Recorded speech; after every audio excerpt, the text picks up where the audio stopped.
So hello बच्चों, here is the question.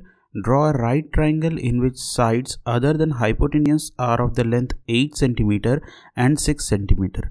Then construct another triangle whose sides are 3 by 4 times the corresponding sides of the first triangle. Okay, so इस question में हमारा की concept क्या हो जाएगा? तो हमारा की कॉन्सेप्ट हो जाएगा construction of triangle similar to a given triangle. ठीक है, तो इस क्वेश्चन को हम लोग एक बार रफ में देख लेते हैं कि किस तरह से बनेगा, फिर इस फिगर को समझेंगे और फिर स्टेप्स ऑफ कंस्ट्रक्शन को देखेंगे. ठीक है, तो यहाँ पे हम लोगों को जो भी डेटा दे रखा है सबसे पहले हम लोग उसको लिख लेते हैं.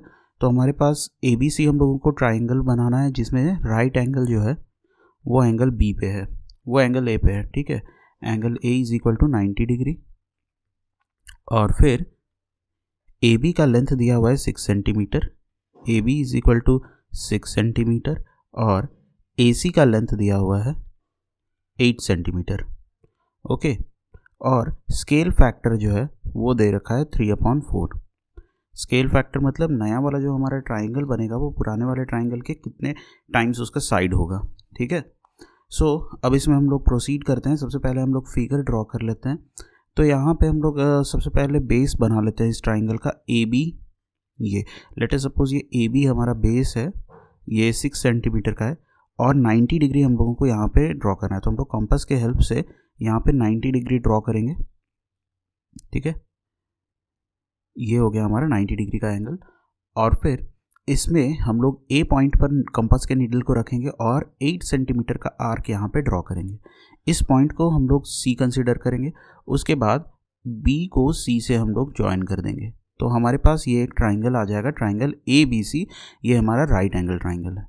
अब हमारा स्केल फैक्टर जो कि 3/4 दिया हुआ है. तो एक चीज़ हम लोगों को याद रखना है कि स्केल फैक्टर जब भी हमारा 1 से बड़ा होगा तो हमारा न्यू ट्राइंगल जो बनेगा वो पुराने वाले ट्राइंगल से लार्जर बनेगा, और जब स्केल फैक्टर 1 से छोटा होगा तो हमारा न्यू ट्राइंगल जो बनेगा वो पुराने वाले ट्राइंगल से स्मॉलर बनेगा. ओके, सो यहाँ पे स्केल फैक्टर कितना है 3/4. तो ये 1 से छोटा है, 1 से छोटा है तो इसका मतलब हमारा जो न्यू ट्राइंगल बनेगा वो कैसा बनेगा, वो छोटा बनेगा ये पुराने वाले ट्राइंगल से. ठीक है, तो सबसे पहला स्टेप हम लोग एक एक्यूट एंगल बना लेते हैं. लेट अस से दिस इज एंगल BAX. उसके बाद अब इस एक्यूट एंगल को इक्वल डिवीजन में हम लोगों को डिवाइड करना पड़ेगा.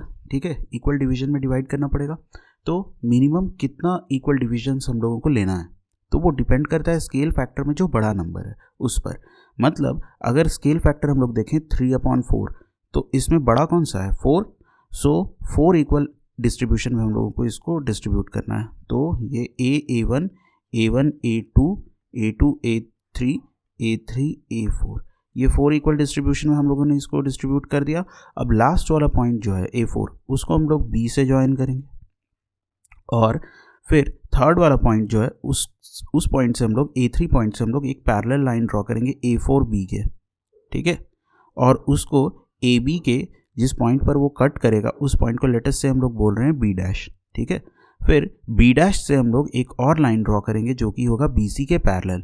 ठीक है, BC के पैरेलल होगा और लेटेस्ट से ये AC को कट कर रहा है जिस पॉइंट पर, उस पॉइंट को हम लोग बोलते हैं C'.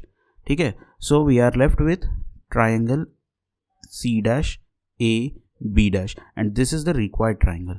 ओके, तो अब इसको हम लोग फिगर में देख लेते हैं, फिर इसका स्टेप ऑफ कंस्ट्रक्शन देखेंगे. तो यहाँ पे भी हम लोगों ने वही चीज़ किया. सबसे पहले ये AB लेंथ का ट्राइंगल हम लोगों ने ड्रॉ किया है. जो ऑरेंज लाइन से दिख रहा है वो हम लोगों का पहले ट्राइंगल था और जो ब्लू लाइन से दिख रहा है वो कंस्ट्रक्शन के बाद न्यू ट्राइंगल बना. ठीक है, सो ये AB लेंथ का एक ट्राइंगल, AB लेंथ का AB मतलब 6 सेंटीमीटर का हम लोगों ने AB ड्रॉ किया जो कि ट्राइंगल का बेस है. उसके बाद यहाँ पे हम लोगों ने एक परपेंडिकुलर ड्रॉ किया.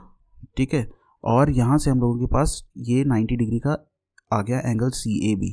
ठीक है, उसके बाद हम लोग A पॉइंट पर कंपास का नीडल रखे. उसके बाद यहाँ पे एक आर्क बनाए 8 सेंटीमीटर का. तो ये हो गया हमारा AC.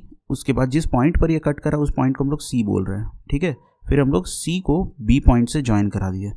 ठीक, तो हम लोगों के पास क्या आ गया, हम लोगों के पास ट्राइंगल CAB, ये राइट ट्राइंगल मिल गया.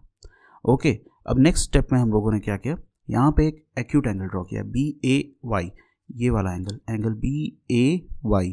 ओके, अब इसको हम लोगों ने 4 इक्वल पार्ट्स में डिवाइड कर दिया और लास्ट का जो फोर्थ पॉइंट था उसको बी पॉइंट से ज्वाइन कराया, ठीक है। उसके बाद ये A4B के पैरेलली हम लोग पॉइंट A3 से एक और लाइन ड्रॉ करने वाले हैं। ये हम लोगों ने इस तरह से ड्रॉ किया। उसके बाद यहाँ पे अब AB को जिस पॉइंट पर ये A3 से पैरेलल निकला हुआ लाइन कट कर रहा है वो पॉइंट है B डैश, ठीक है। तो B डैश से अब हम लोग एक और पैरेलल लाइन ड्रॉ करेंगे से जो कि BC के पैरेलल जाएगा, ठीक है, और उसको अलाउ करेंगे AC के C डैश पॉइंट पर कट करे, ठीक है। तो हम लोगों के पास एक न्यू ट्राइंगल आ गया, triangle C dash AB dash. ये हो गया हमारा न्यू ट्राइंगल जो कि रिक्वायर्ड ट्राइंगल था। ओके, अब जल्दी से हम लोग इसका स्टेप्स ऑफ कंस्ट्रक्शन देख लेते हैं। तो स्टेप ऑफ कंस्ट्रक्शन जो है वो जो हम लोग प्रोसेस किए उसको लिखते जा रहे हैं। सबसे पहले हम लोगों ने ड्रॉ किया था AB is equal to 6 centimetre, फिर पॉइंट A पर एंगल 90 डिग्री हम लोगों ने ड्रॉ किया कंपास की हेल्प से। उसके बाद A पॉइंट पर कंपास का नीडल रख करके 8 सेंटीमीटर का लेंथ मार्क करके हम लोगों ने कट लगाया AX पर, ठीक है।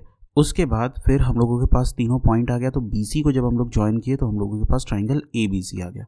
ओके, उसके बाद एक एक्यूट एंगल हम लोगों ने एंगल BAY ड्रॉ किया पॉइंट A से, 4 इक्वल पॉइंट्स में उसको डिवाइड किया। फिर हमने फोर्थ पॉइंट को B पॉइंट से ज्वाइन किया। उसके बाद A3 पॉइंट से हम लोगों ने A4B के पैरेलली एक लाइन ड्रॉ किया जिसको कि B डैश पॉइंट तक एक्सटेंड किया। फिर B डैश से हम लोगों ने एक और लाइन ड्रॉ कराया जो कि BC के पैरेलली रहेगा और AC को C डैश पॉइंट पर कट करेगा। तो हमारे पास जो न्यू ट्राइंगल आ गया वही हमारा रिक्वायर्ड ट्राइंगल हो गया। Okay, triangle AB dash C dash, triangle AB dash C dash, ठीक है, ये वाला। So this is how we'll do construction in this question. I hope you understood it well. Thank you and all the very best.